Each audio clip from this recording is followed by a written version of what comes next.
Hello friends, कैसे हैं आप लोग। आज हम लोग पढ़ेंगे MAHN यानी master of arts in Hindu studies, जिसमें आज पढ़ेंगे MHN 005 के खंड 5 में इकाई 3 मोक्ष के उपाय, जिसमें आज हम आपके लिए लेकर आए हैं न्याय दर्शन में मोक्ष के उपाय। तो वीडियो स्टार्ट करने से पहले जो भी फ्रेंड्स हमारे चैनल पर नए आए हैं कृपया चैनल को सब्सक्राइब कर ले और बेल आइकन को प्रेस कर दे, ताकि जो भी लेटेस्ट वीडियो हमारे चैनल पे आए वो सबसे पहले आपको मिल सके। तो आइए ज्यादा टाइम को न लेते हुए चलते हैं अपने टॉपिक पर। मोक्ष के उपाय में न्याय दर्शन में मोक्ष के उपाय के बारे में पढ़ते हैं। तो आइए वीडियो को स्टार्ट करते हैं। न्याय दर्शन भी मोक्ष को परम पुरुषार्थ मानता है। यह मोक्ष को अपवर्ग कहता है। अपवर्ग का अर्थ है आत्मा का शरीर और इंद्रियों के बंधन से छुटकारा पाना। इसकी प्रमाण मीमांसा और प्रमेय मीमांसा मोक्ष के लिए ही विकसित हुई है। न्याय के अनुसार प्रमाण और प्रमेय 16 पदार्थों के ज्ञान से जीव को मोक्ष की प्राप्ति होती है। जीव को दुखों की प्राप्ति तब होती है जब वह अविद्या द्वारा बंधनग्रस्त होता है। अविद्या से ग्रसित आत्मा का शरीर एवं इंद्रियों से युक्त होकर बार बार जन्म लेकर अनेक प्रकार के दुखों को भोगती है। आत्मा का शरीर और इंद्रियों में जकड़ना मिथ्या ज्ञान है। न्याय के अनुसार मिथ्या ज्ञान का अभाव ही नहीं विपरीत ज्ञान भी है। इसके कारण आत्मा अपने से भिन्न पदार्थों के तादात्म्य कर लेती है और सुख दुख आदि आगंतुक गुणों को अपना स्वास्थ्विक गुण समझती है, जिनकी उत्पत्ति शरीर और इंद्रियों के साथ उसका सहचर्य होने से होती है। इस प्रकार मिथ्या ज्ञान के कारण आत्मा में राग द्वेष एवं मोह उत्पन्न होते हैं और आत्मा कर्मों में प्रवृत्त होकर विभिन्न प्रकार के सुख दुखों को भोगती है। आइए अब नेक्स्ट देखते हैं मोक्ष के उपाय। न्याय के अनुसार तत्व ज्ञान से ही मुक्ति अथवा मोक्ष की प्राप्ति होती है। इस तत्व ज्ञान के अनुसार शरीर को आत्मा न समझना आत्मा का वास्तविक ज्ञान ही तत्व ज्ञान है। इसी से मुक्ति मिलती है।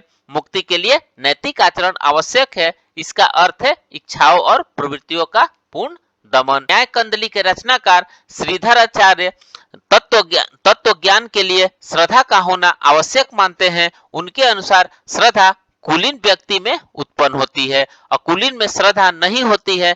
बिना श्रद्धा के जिज्ञासा नहीं होती है और बिना जिज्ञासा के तत्व ज्ञान उत्पन्न नहीं होता है। तत्व ज्ञान के बिना मोक्ष नहीं होता है, अतः तत्व ज्ञान ही मोक्ष का प्रमुख साधन है। श्रवण मनन और निधि ध्यासन के द्वारा ही तत्व ज्ञान का साक्षात्कार होता है। अतः न्याय दर्शन में तत्व ज्ञान अथवा मोक्ष के लिए 4 साधनों का वर्णन किया गया है, जिसमें श्रवण मनन निधि ध्यान और साक्षात्कार को आवश्यक मानता है। श्रवण का अर्थ है शास्त्रों अर्थात वेद उपनिषद पुराण धर्मशास्त्र में कहे गए आत्मा विषयक उपदेशों को सुनना। मनन का अर्थ है युक्ति तथा तर्क के द्वारा उन उपदेशों पर विचार करना या मनन करना। और निधि ध्यासन का अर्थ है श्रवण और मनन द्वारा किए गए विषयों का उसी प्रकार ध्यान करना। इसके बाद पदार्थ के यथार्थ स्वरूप को समझना साक्षात्कार है। इसी साक्षात्कार के ज्ञान या तत्व ज्ञान कहा जाता है। इसी तत्व ज्ञान से मोक्ष की प्राप्ति होती है। न्याय के मोक्ष संबंधी में अष्टांग योग को भी तत्व ज्ञान का साधन बतलाया गया है। अष्टांग योग के अनुष्ठान से तत्व ज्ञान की प्राप्ति होती है। तत्व ज्ञान से आत्मा के वास्तविक स्वरूप का साक्षात्कार होता है। यह आत्म साक्षात्कार न्याय दर्शन में मोक्ष का प्रमुख साधन है। न्याय भाष्य वर्तिक के रचनाकार आचार्य भी धार्मिक ग्रंथों के अध्ययन उनके मनन और ध्यान का आदेश देते हैं। इसके अतिरिक्त वे शांति और सुख की प्राप्ति के लिए भक्ति का भी निर्देश देते हैं। वास्तव में मोक्ष के उपाय के रूप में न्याय दर्शन मनुष्य के नैतिक आचरण पर बल देता है। इसके अनुसार सुकर्मों को करने से व्यक्ति इस योग्य हो जाता है कि वह शरीर और इंद्रियों से आत्मा को अलग जान सके।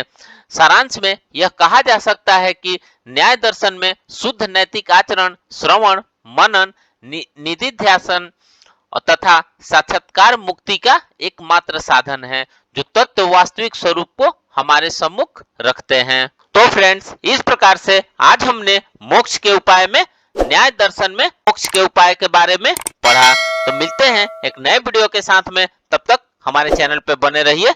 धन्यवाद।